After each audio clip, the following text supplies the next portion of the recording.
Welcome to another Your Money Matters podcast, where it takes 1 second to start your financial journey, and I help you with 10,000 little wins it takes to get to your goal. I am Bruce Breedlove, your host for the Your Money Matters podcast.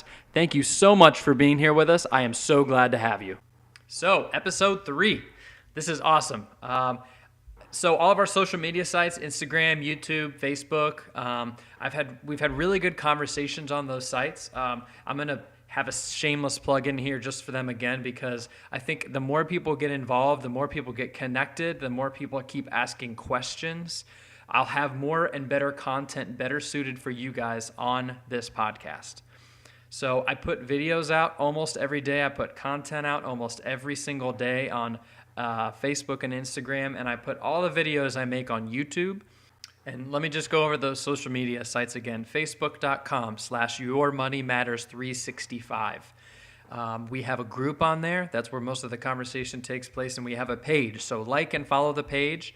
Join the group. It's an open group. Instagram is Instagram.com/YourMoneyMatters, all one word.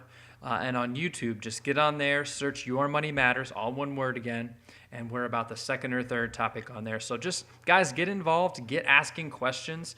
I mean, no one knows everything about personal finance. Certainly I don't, but I want to share everything with you, and I want to also find the answer to your question if I don't know it. So let's get involved, everybody. I'm really excited to have you on there. So the topic for episode number 3 is FOMO and opportunity cost. FOMO and opportunity cost. Two topics that maybe no one has connected before, but I really think they have a lot to do with each other. And by the end, you will know why I think so. So FOMO. This word is kind of a buzzword now. I hear it a lot in the finance world. I hear it a lot on commercials, specifically credit card commercials. So FOMO stands for fear of missing out. So what are we missing out on? It kind of applies to everything, but in these commercials I see, fear of missing out of going out with your friends, going to a movie, going to a concert, and these people are not going to these things because they don't have money. And these are advertisements for credit cards that I'm seeing. Get our credit card and you will never not have money.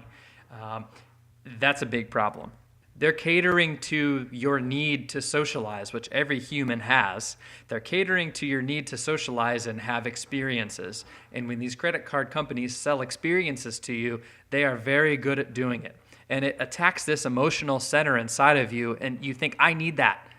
I need to not be able to miss out on things. So let me go get this American Express or Discover or whatever card it is, and let me not miss out on things because I don't have money sometimes and I can't go out with my friends. Now, this is just one example of this FOMO, but it's prevalent in our media because of these commercials and these advertisements that I'm seeing. And that's kind of why this FOMO word has gotten some increased popularity, and maybe that's why we're seeing it more. So, FOMO, fear of missing out. So, the second part of this is opportunity cost. So, what do FOMO and opportunity cost have to do with each other? So opportunity cost is a concept that you put one resource somewhere and miss out on another opportunity. So by resource, what do we mean? This has a lot of meaning. So let's talk about money, for instance. So opportunity cost with money is, okay, I have $500. I took it and I bought these tickets with it. I bought these tickets to this concert with it, okay? So because I used that $500, and it can only be spent once, because I used that $500 to purchase these concert tickets, the opportunity cost is that I could not use that $500 to pay off debt.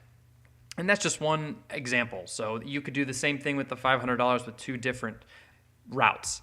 So you could use that $500 and invest it rather than spending it on food. So the concept of opportunity cost is that opportunities are lost when you make a decision, period. When you choose to spend time in one place, you're not spending time in another place. That's a pretty basic concept, and you would say, well, of course not. So the very basic definition of opportunity cost is missing out on one opportunity because you have pursued another opportunity. So what are some non-financial implications? Kind of like what I've already said, time. So you choose to spend your time in one place, so you Do not spend your time in another place. So how does it affect personal finance? So the financial implications include, when you choose to spend your money versus save it. And we're talking about, every dollar. Each dollar only has one job that it can do. So when you choose to save that dollar rather than spend that dollar, that is opportunity cost. So the cost is you cannot spend that dollar, but you have now pursued saving rather than spending. So you're following. So another one is earning versus idle time. So if you spend your time working, you're earning money. And if you spend your time idle or relaxing at home, you're not making money. So the opportunity cost there is the time that is spent working is you lose out on home life. So the opposite is the time you spend your home life, you're losing out on working and making money. Again, financial implications. Whether you invest or spend your money on appreciating assets or depreciating assets. So the opportunity cost there is you've got $500 to spend. Do I put it toward clothes, or do I put it toward a mutual fund or an investment of some sort that will go up in value? The opportunity cost concept is very simple, but how does it affect our lives? How does it have bearing on our lives is that you lose out on something else because you choose to do something. And I think if you look at every decision you make and analyze the opportunity cost, okay, what am I missing out on because of this decision that I'm about to make? So another concept that kind of branches off of opportunity cost in the financial realm is the concept that your time is money. And for those of us who have not broken the my hours equal dollars in our jobs, every hour you work, you earn a wage. For those of us who have not broken that cycle yet, the opportunity cost of buying something is that I have to work this amount of hours to purchase this item. So, sometimes when I'm going about buying things, I'm kind of on the fence of, okay, should I buy this or should I not buy this? I put it into that concept of time is money and the fact that I work an hourly wage and I receive an hourly wage based on the hours that I work. And sometimes that kind of tips the scales in the direction of, okay, maybe I don't need this because I have to work 10 hours to get this item. So if you analyze that and that 10 hours is so worth that item you're about to acquire, then absolutely get it. But just keep that opportunity cost concept in mind. But for someone who has a job where that time equals money cycle is broken, then that concept maybe will not work for them as well. But just think of the work you have to do to earn a certain amount of money, and that kind of gets a little bit gray area there. But that's another financial concept that comes off of the opportunity cost concept. If you have a job or a career and you're an entrepreneur who has a high time is money equation, as in you make a lot of money for the amount of time you work, so it may be good practice for you to look at the amount of time spent doing things like cleaning your house or washing your car or cooking food, and those people that earn enough money to make that equation work may be worth hiring someone for $12 an hour who can do those tasks for you, because 1 hour of work for you generating leads or speaking is worth way more than that $12. And that money, if spent in a different way, can net you so much more. So that is opportunity cost there. Okay, do I clean my own house, or can I hire someone to do it for $12 an hour and use that money to make hundreds of dollars that same hour? But that only works if you're going to spend that time that you're hiring that person for actually making money. So now that we've got a really hard definition of FOMO and its implications, and opportunity cost and its implications, I think let's draw the relationship between these two. And the reason I wanted to tell you about this will become very clear very soon. So I got this idea because I was reading an article posted on NerdWallet's website on August 17th of this year, 2017. The article was titled, quote, "Why It Seems Like Everyone Else Can Afford Things You Can't," end quote. The article talked a significant amount about social media influencers. Now, social media influencers are those people who have a lot of followers, who post a lot, who get professional pictures done, and are posting those professional pictures almost daily. But let's expand, for the purpose of this conversation, the definition of influencers to just anybody who influences you on social media. So that is your friends, your family, your coworkers, whoever. So let's, for this conversation, use influencers to mean that. So you see all the time people that you know, people that you used to know, posting things about their life, posting things about what they've bought, posting things about the most recent vacation they've gone on. So if you're sitting at home and you're trying to make responsible financial decisions, or if you're not, you see those pictures and it evokes a feeling of, I want to do that. Because they post the pictures that they look the prettiest in. They post the pictures that they look the best in, like they're having the most fun in. They post pictures of the destinations of wherever they've traveled to, or their shiny new car, or the house they just bought, or whatever. So they put their best life or their best image forward because they want you to see that. So these influencers in your life are causing this FOMO in you because you see that and you think, I want that. And they look happy, they feel good. I want to experience that too. The FOMO side of us is thinking that we're going to miss out on this. And the opportunity cost side of us is maybe not completely activated in our brain. And so we seek out those experiences, those items, those destinations without analyzing the opportunity cost of doing so. So what is the opportunity cost of doing those things? Well, it really depends on if you can pay for it. It really boils down to that because let's say that you cannot afford a vacation that you take and put on a credit card and forget about it and just pay minimum payments. So the opportunity cost there is, yes, I got to go on this awesome vacation, but I also went into debt for it and will be paying on it for the next however many years, and I'll actually pay way more for it than it actually cost. So when we're young and when we're full of zest for life, we want to do these things because we want these experiences when we can live them out to the fullest. And I completely agree with that because I feel the same way.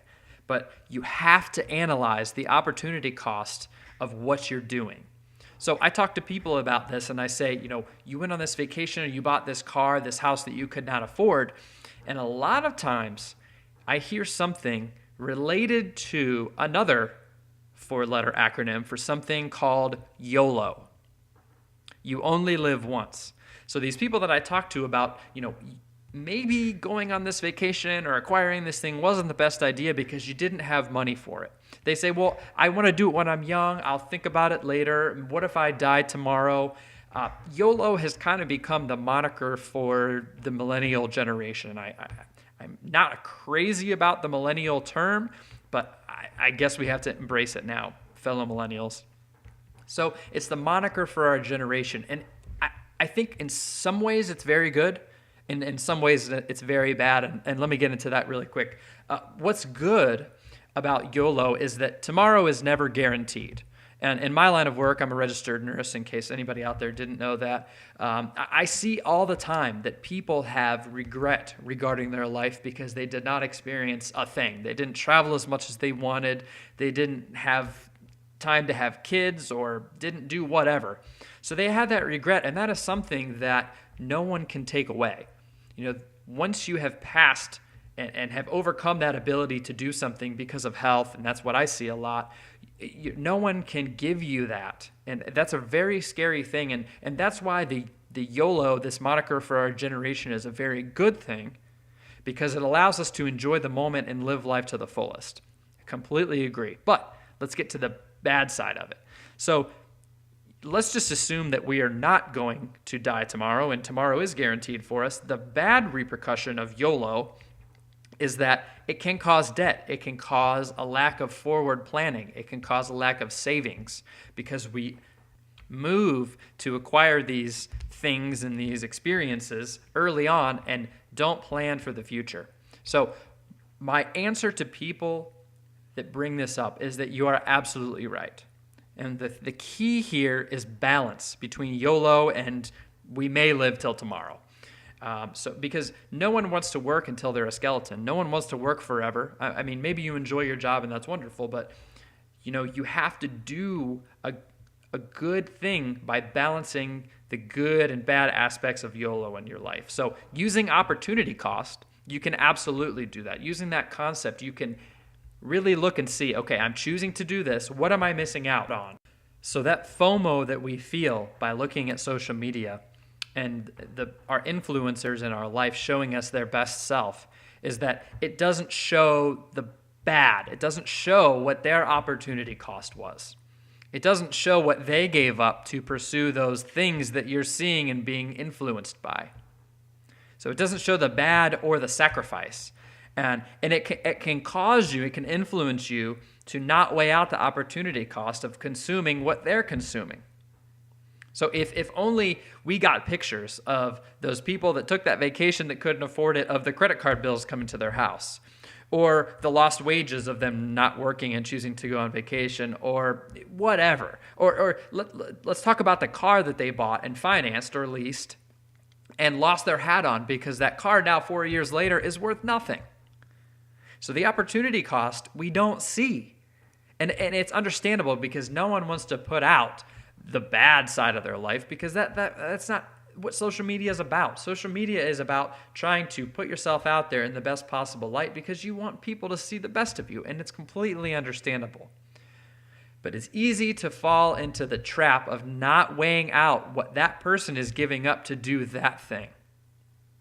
So I'll caution you when you're scrolling through your feed, when you're looking at social media and giving that the time, the valuable time in your life, don't allow FOMO to overtake you and not weigh out the opportunity cost of the things that you're seeing and the things you're allowing to influence you.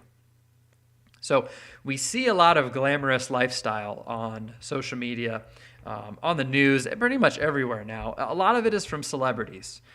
These celebrities are on yachts. They have all these houses in exotic locations. They are partying all the time, whatever.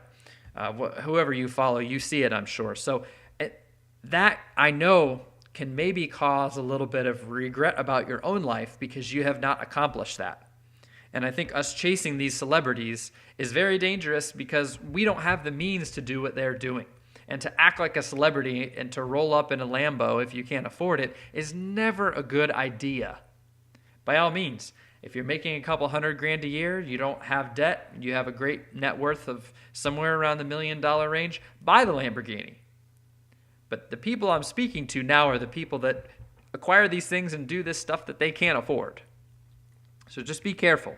So let's talk about that regret that you may feel when you look at your feed or you're trying to pay off debt, but you wish you could be out with your friends. That regret is easily battled by the concept of contentment. Contentment is the ability to be happy or content with your current situation. So look around you and see what you have and see what you're accomplishing and the hard work you're putting in your financial journey to accomplish whatever goal you're reaching for. If you're trying to pay off your debt, the opportunity cost of you not going out is that you get to pay off debt. So look at it maybe from a different point of view. If you start to feel that FOMO when it starts to eat at you and you feel like you're about to make a bad decision because you're missing out on this thing, take a second, slow down, and think about what you have. Be content with your position because you are attempting to make your life better in some way regarding money. I guarantee you that the feeling that you have when you have worked hard, when you have sacrificed, and you've put in the time to pay off your debt and have freed up all your income to do whatever you want with now, that feeling will be so far greater than missing out on a couple dinners, not buying that shirt, not buying those pair of shoes, not getting that new car, whatever. So guys, incorporate this opportunity cost concept into your life. It'll change the way you make decisions about your time, about your money, and how you spend your resources that are so valuable. So in the NerdWallet article from August that I mentioned, there's a very, very interesting excerpt from a book that was written in 1899 by a man by the name of Thorstein Veblen, if I'm even pronouncing that right. The book is called The Theory of the Leisure Class. The quote is this: "Wealthy people buy luxury goods in order to display economic power and boost social status. Now, let me remind you, this was written in 1899. So that is over 120 years ago, approximately 120 years ago. So doesn't that sound a lot like social media in 2017? Wealthy people buying luxury goods to display economic power and boost social status. I saw that, and that just completely took me back, because that same thing that happens today has been happening for 120 years. Except they just didn't have Facebook and Instagram. They did it in newspapers or over the radio. Who knows what they did back then. But it's been happening forever, guys. So this is not a new problem.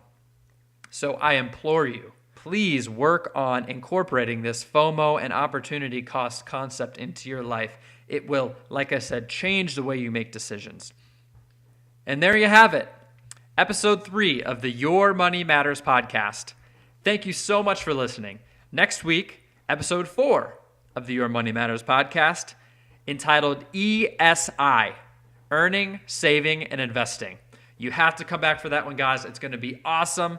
Great content. I am so privileged to be able to give you this free and valuable content always. Keep it here. I'm Bruce, your host of the Your Money Matters podcast. Have an awesome week.